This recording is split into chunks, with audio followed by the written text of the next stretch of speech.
Don't learn to code, not until you watch this video. Coding is just typing lines of words and hoping it works, even if most of the time it is not. But before reaching the desperation step, you have to prepare for it. Here are some things that you have to learn first before attempting to write code. The logic. As much as you'd like it, asking AI is not always the solution to every issue. It will facilitate the process of coding, but if the library you're using is new, or the documentation is badly written, no AI will save you. You will have to learn how to syntax a protocol, how it works, and smack your head with a computer screen. Either way, over something that doesn't even take long to learn. Let's say, for example, you want to create a calculator program. You instinctively think of a way to make 1 in your head. Some of you may say, 1 apple plus 1 apple is 2 apples. I need to simulate operations, I need to solve equations, I will need 2 numbers or more, and operations to give back a result. Or probably the most famous saying, well, ask GPT how to use it. If you're planning on doing it legit, here are a couple steps you can take to solve this problem. Open the calculator app on your phone and look at everything you can do on it. Then think of a simple way to visualize it. Once you do that, everything will become clear.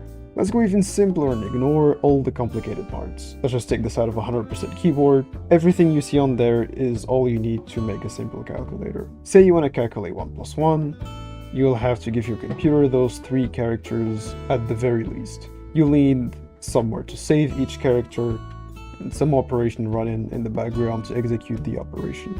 For now, let's use boxes. In the first box you have 1 apple, in the second box there's a second apple. The result is going to be saved in the third box. You can argue that you can put the second apple in the first box to avoid using the third box, but to each their liking. The logic behind this operation is the addition process of 2 variables. A variable is a box with a label and address, and most of the time limited to 1 type of content. The label is the name you give it to find it. The address is where your computer saves it or puts it. And in most programming languages, the type is what you put in it, how you define it. An integer, or int, is a number with no commas. A float is a number with a comma. A string is a set of characters, and a boolean is true or false. Now that you're familiar with some of the logic and terminology, let's move to something more exciting. Say, for example, you want to use other operations, such as subtraction, multiplication, or even division. One of those you'll have to be wary of. You cannot divide by the number 0. And because of that, your computer is bound to stop your program from continuing its execution. You will have to add a condition. But how does it work? This is where logic comes into place. Say in your head, I have to check if the denominator is 0. How do I know if the denominator is 0? Or what if the denominator was 0? So if the denominator is 0, do not divide by 0. The logic step is done. All you have left now is to slam some syntax, and it's all done. Here's another example of logic you may want to be interested in. What if you want to add 3 numbers instead of 2?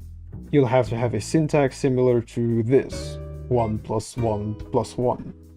Your previous logic wouldn't work exactly as intended. You probably have taken the first character, and then the operation, and then the second character, which in itself has its own logic, but let's fix that now. So you want to add any amount of numbers. You can go about it a couple ways. For example, split by plus signs and then add every number. But this doesn't work for other operators. Perhaps you can take every number and then add them all, but this doesn't account for other operations either. What if you know the user is only going to put pluses, but if you separate by numbers, what are numbers? There may be commas, and floats, which doesn't account for any of it. In that case, how would you know which is which? You can check for each operation every time. One of the solutions is to account for all of the operations. Bonus points if you thought there should be different lists due to different orders of the operation executed at. At this point, you're getting the hang of the logic of programming. You're thinking more like, how would this execute in the air, or perhaps on a piece of paper, rather than overthinking the solution. Let's move to harder examples of logic with alternatives. A piece of code I made a couple months ago relied on Twitch chat sending and triggering inputs on my keyboard. There are many ways to do this, and before I tell you how I did it, let me know how you would do it in the comments. The way I made it work, let's say someone by the name of Silva said, "I love women." In this case, I look at the user that sent the message and compare the first and second character to a table to see which set of inputs to put it in.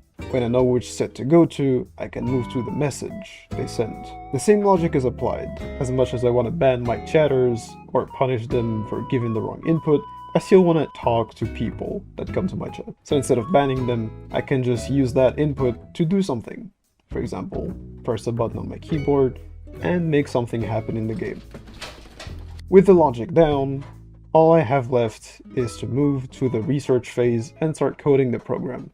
We are finally ready to tackle the syntax, one of the 5 major steps of coding. Fuck. Addis Abeba.